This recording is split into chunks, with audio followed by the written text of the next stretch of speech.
Hello student, welcome to my channel. आज हम start करेंगे environmental engineering and safety subject, जिसे EES भी कहते हैं। तो इसमें सबसे पहले हम देखेंगे एनवायरमेंटल स्टडीज़ की डेफिनेशन क्या है, उसका स्कोप क्या है और उसकी इम्पोर्टेंस क्या है। तो एक एक करके स्टार्ट करते हैं। सबसे पहले देखते हैं डेफिनेशन। तो बेसिकली ये जो एनवायरनमेंट टर्म है आपकी, ये आई है फ्रेंच वर्ड एनवायरनर से, जिसका मीनिंग होता है एनसर्कल, अराउंड और सराउंड। अच्छा, ये सब्जेक्ट मैं हिंदी और इंग्लिश दोनों फॉर्म में कवर करूँगा, जिससे कि किसी भी मीडियम के बच्चे को प्रॉब्लम ना जाए, ना हिंदी वाले को ना इंग्लिश वाले को। ओके। तो जो एनवायरनमेंट शब्द है वो कहाँ से आया? फ्रेंच वर्ड एनवायरनर से, और एनवायरनर का मतलब क्या है? एनसर्कल, अराउंड और सराउंड। तो यहाँ पे एनवायरनमेंट की डेफिनेशन हमारी क्या निकल के आती है कि environment is about the surrounding external conditions influencing development. मतलब आसपास की एक्सटर्नल कंडीशन जो डेवलपमेंट को, किसके डेवलपमेंट को?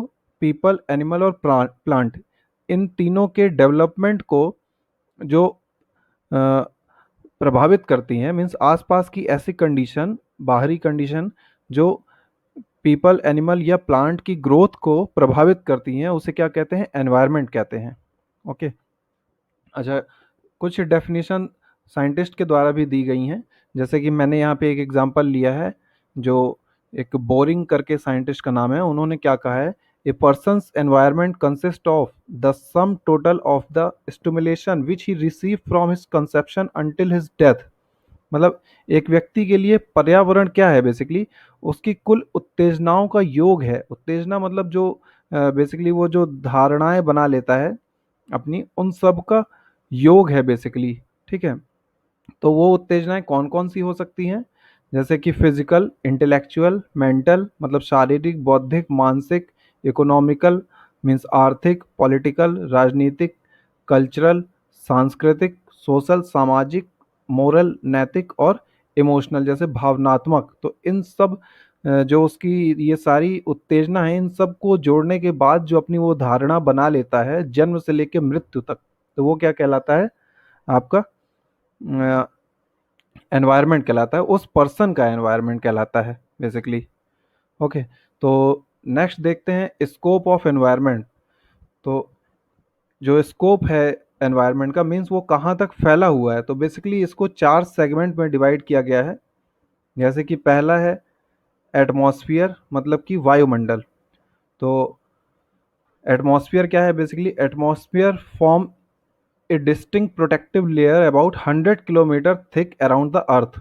मतलब जो वायुमंडल के 100 किलोमीटर तक जो एक थिक प्रोटेक्टिव लेयर है, प्रोटेक्टिव मतलब जो हमें बचाती है। ठीक है। तो उस प्रोटेक्टिव लेयर को हम क्या बोलते हैं? एटमॉस्फेयर बोलते हैं। बेसिकली ये एक गैस का समूह है, गैसों का समूह है जो हमारे अर्थ के चारों तरफ है। ठीक है। तो उसे हम क्या कहते हैं? वायुमंडल कहते हैं। और ये जो एटमॉस्फेयर है, ये सूर्य से जो आती है आपकी हार्मफुल रेस, अल्ट्रावायलेट रेस, इनसे हमें क्या करता है? प्रोटेक्ट करके रखता है वायुमंडल। ओके। नेक्स्ट है हाइड्रोस्फीयर। हाइड्रोस्फीयर मतलब कि जलमंडल।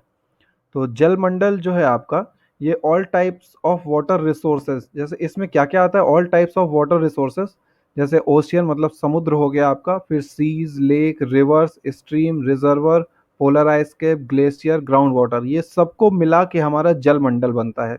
ओके। और जो समुद्र है, समुद्र में बेसिकली देखा जाए तो अर्थ का 97% जो जल है वो समुद्र के पास है। ओके। मीन समुद्र में जितना भी जल है हमारे ऑल ओवर अर्थ में, तो उसका 97 हिस्सा कौन रिप्रेजेंट करता है? समुद्र रिप्रेजेंट करते हैं। ठीक है। और जो 2% है वो कहाँ है? पोलर आइस कैप और ग्लेशियर में है। और जो 1% बचा हुआ वाटर है वो हमारा river, lake, stream, ground water, इन सब में है, जिसको मीन्स इंसान यूज कर सकता है। ओके। तो ह्यूमन यूज के लिए सिर्फ 1% ही अवेलेबल है। ठीक है। ये मैंने हिंदी में भी यहाँ पे लिख दिया है। नेक्स्ट है लिथोस्फीयर। लिथोस्फीयर बेसिकली पृथ्वी का मतलब बाहरी मेंटल है, सॉलिड अर्थ का बाहरी मेंटल है। ठीक है। जिसमें क्या क्या होता है आपका? मिनरल होता है, ऑर्गेनिक मैटर होता है, एयर होता है, वाटर होता है। ठीक है, तो मीन्स जैसे कि इसमें लिखा है लिथोस्फीयर ठोस पृथ्वी का बाहरी मेंटल है, इसमें पृथ्वी की पपड़ी या छाल और मिट्टी में होने वाले खनिज होते हैं। ठीक है, जो पृथ्वी की छाल है उसमें जो भी लवण है वो लिथोस्फीयर कहलाएंगे। ओके,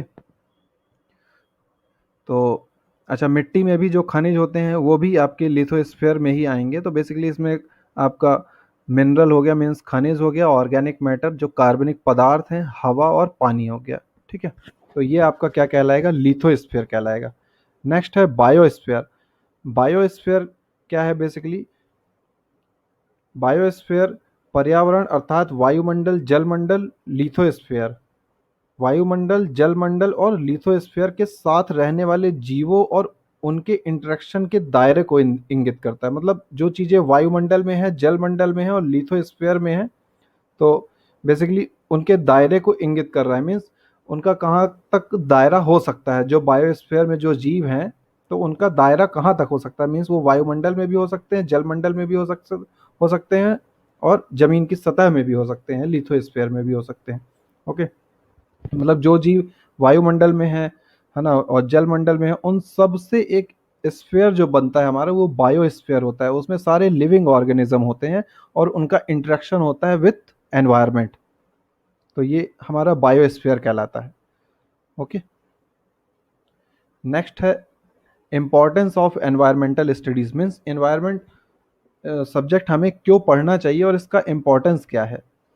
तो यहाँ पे लिखा हुआ है the environment studies make us aware about importance of protection and conservation of our mother earth and about the destruction due to release of pollution into the environment. तो एनवायरनमेंट स्टडी हमें aware करता है, जागरूक करता है।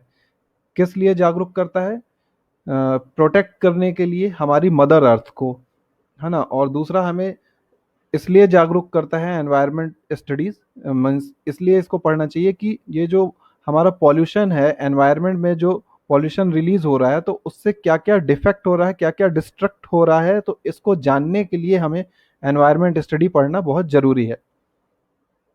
Next बोल रहा है the increase in human and animal population, industries and other issues make the survival cumbersome. Means जैसे जैसे ये ह्यूमन और एनिमल की पॉपुलेशन बढ़ रही है, इंडस्ट्री जैसे जैसे बढ़ती जा रही है, तो ये क्या कर रहा है, जो हमारा अस्तित्व है उसको कहीं ना कहीं विनाश की तरफ लेके जा रहा है। ठीक है, तो ये कुछ मैंने रीज़न सॉर्ट आउट करे हैं जिनके मीन्स जो इम्पोर्टेंस है एनवायरनमेंट स्टडीज़ की, उनके कुछ रीज़न है जो मैंने सॉर्ट आउट किए हैं। जैसे कि पहला है कि environmental issues are being of global, मतलब पर्यावरण के मुद्दे जो हैं तो वो अब ग्लोबल हो रहे हैं basically.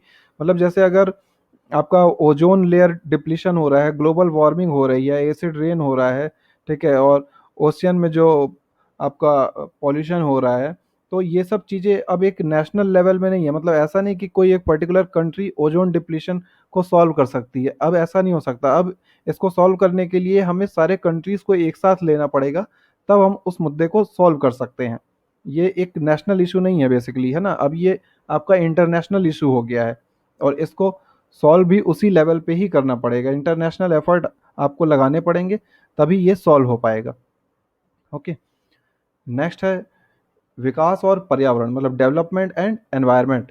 Development leads to urbanization. जो डेवलपमेंट हो रहा है उससे क्या हो रहा है, अर्बनाइजेशन मतलब शहरीकरण हो रहा है, इंडस्ट्रियल ग्रोथ हो रही है, इंडस्ट्री का ग्रो हो रहा है, औद्योगिक विकास हो रहा है, टेलीकम्युनिकेशन एंड ट्रांसपोर्ट सिस्टम आपका इम्प्रूव हो रहा है, हाईटेक एग्रीकल्चर हो रहा है, हाईटेक कृषि और हाउसिंग, ये सब आपके इम्प्रूव हो रहे हैं। मतलब विकास हो रहा है इसलिए ऐसा हो रहा है, ये सब बढ़ रहा है ना। हालांकि ये एक देखा जाए तो फेज मैनर में हो रहा है, मतलब क्रमबद्ध तरीके से हो रहा है, बट इससे हमारे पर्यावरण को कहीं ना कहीं नुकसान हो रहा है। जैसे जैसे शहरीकरण हो रहा है तो आप देखोगे जंगलों का जो दायरा है तो वो अब कम होता जा रहा है क्योंकि शहरीकरण बढ़ रहा है ना। तो विकास इससे रिलेटेड है आपका, विकास और पर्यावरण। नेक्स्ट है एक्सप्लोजिव इंक्रीज इन पॉल्यूशन। जो प्रदूषण आपका इंक्रीज हो रहा है तो वो बहुत ही तेजी से इंक्रीज हो रहा है। ठीक है, जैसे अगर वर्ल्ड सेंसस जो विश्व जनगणना ये दर्शाती है कि इस पृथ्वी में प्रत्येक 7 में से 1 व्यक्ति भारत में रहता है। ठीक है, प्रत्येक 7 में से 1 व्यक्ति भारत में रह सकता है। अब आप समझ सकते होंगे कि कितनी ज़्यादा पॉपुलेशन इंडिया में है, और अर्थ में देखा जाए तो बेसिकली 2.4 हिस्से में, दुनिया में 2.4 हिस्से में सिर्फ इंसान रहता है। और सोचिए आप इतने से हिस्से में कितना पृथ्वी में दबाव पड़ता होगा। अगर आप एक छोटे से कमरे में 100 आदमी को रख दो तो उसमें कितना ज़्यादा प्रेशर क्रिएट हो जाएगा दीवालों में, है ना। अगर एक आदमी एक कमरे में अगर 100 आदमी अगर एक जगह आप इकट्ठे कर दो तो बहुत ज़्यादा प्रेशर क्रिएट हो जाता है उस जगह पे। तो यही चीज़ बता रहा है, जो आपका इंक्रीज हो रहा है। पहली बात तो पॉपुलेशन इंक्रीज हो रही है, दूसरा पॉपुलेशन इंक्रीज हो रही है तो पॉल्यूशन भी इंक्रीज हो रहा है। ठीक है, तो यहाँ पे क्या कह रहे हैं, दुनिया की आबादी के 16% और भूमि क्षेत्र के केवल 2.4 हिस्से के साथ भूमि सहित प्राकृतिक संसाधनों पर भारी दबाव है। जो संसाधन है उसमें भारी दबाव है। कृषि विशेषज्ञों ने मृदा स्वास्थ्य समस्याओं की पहचान की है। जो आपकी हेल्थ प्रॉब्लम है अ, उनकी पहचान की है। ठीक है, मृदा स्वास्थ्य समस्याओं की पहचान की है, जैसे कि सूक्ष्म पोषक तत्व, कार्बनिक पदार्थ, मिट्टी की लवणता, मिट्टी की संरचना को नुकसान। तो जो आपकी पॉल्यूशन इंक्रीज हो रहा है तो इनसे हमारी जो अर्थ है उसमें भी इफेक्ट हो रहा है। कहीं ना कहीं मिट्टी की गुणवत्ता खराब हो रही है ना। गुणवत्ता, जैसे आजकल इतने फर्टिलाइज़र यूज़ किए जाते हैं, जैसे कोई भी सब्जी अगर या कोई भी अनाज है उसको अगर उगाना है तो फर्टिलाइज़र इतने सारे यूज होते हैं, तब जाके कहीं हमें खाने के लिए दाने मिलते हैं, है ना। तो कहीं ना कहीं अब मिट्टी पहले जैसी नहीं रह गई है, उसमें काफ़ी चेंज आ गए हैं ड्यू टू पॉल्यूशन। इतना पॉल्यूशन इंक्रीज हो गया है।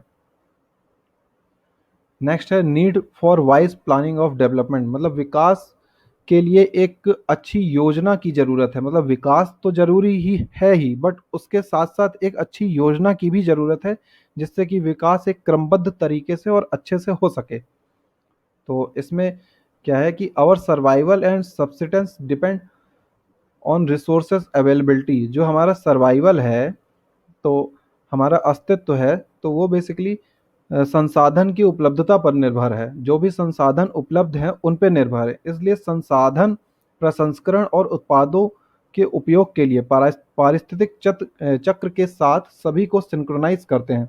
जो रिसोर्सेज हैं हमारे, तो जितने भी मीन्स प्रोडक्ट अवेलेबल हैं, जो भी प्रोडक्ट हैं, तो उनका एक पारिस्थितिक चक्र बना हुआ है ना, इकोलॉजिकल साइकिल बना हुआ है। जैसे कि मान लीजिए आप एक बॉटल लिए हो पानी वाली, है ना, आपने पानी पी के उसको फेंक दिया, फिर वो रिसाइकल हुई, प्लास्टिक गलाया गया, फिर वापस से उसको बॉटल का फॉर्म दिया, फिर पानी भर गया। मतलब बेसिकली जो भी हमारे रिसोर्स अवेलेबल है उनका एक साइकिल बना हुआ है, जिससे कि हम उनको दोबारा यूज कर सकें। तो इसके लिए एक प्रॉपर मीन्स प्लानिंग चाहिए, डेवलपमेंट की प्लानिंग चाहिए, कि हमारे पर्यावरण को भी नुकसान ना हो और हमारा जो अस्तित्व है वो भी बना रहे।